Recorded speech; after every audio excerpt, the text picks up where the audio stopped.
Welcome to Storied Audio. The new guy in Willow Bend arrived on a rumbling midnight motorcycle that rattled porch windows and set off Mrs. Cranberry's motion-activated garden gnome. By sunrise, everyone already knew two things about him. He had just gotten out of jail. He didn't smile much. That was enough for the town to decide he was trouble. He kept to himself, living in a tiny rental on the edge of town.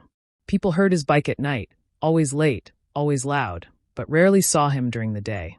When he did appear, he'd give a polite nod or a quiet, "Hey," and folks would respond with an awkward half-smile before speed-walking away like they were late for something important, such as not talking to him. Then came the afternoon he walked into the hardware store and met her. She was standing on her tiptoes, trying to reach a box of light bulbs. He grabbed it for her without a word. She thanked him. He nodded. She smiled. He blinked, surprised. She didn't look scared of him. Not even a little. They ended up talking for 20 minutes, about nothing and everything. She laughed easily. He found himself smiling, which startled him so much he pretended to cough. Before he left, he asked for her number. She gave it without hesitation. Later that week, he pulled up to her house expecting. Well, he wasn't sure.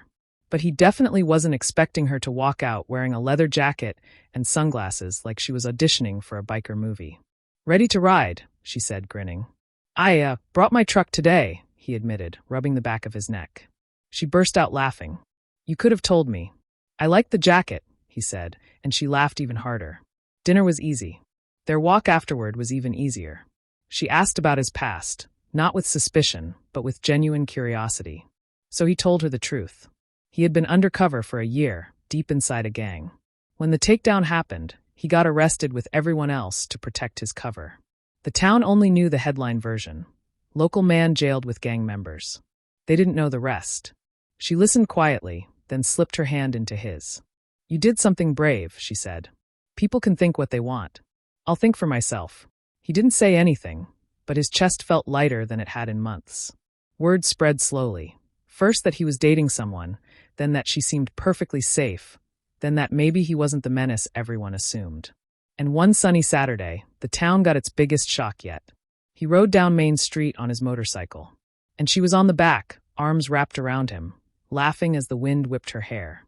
People stared. Some waved. A few even smiled. And for the first time since he'd arrived, he didn't feel like the outsider with a past. He felt like a man with a future, one that happened to include a woman who saw him clearly when no one else bothered to look. Subscribe for more audio stories.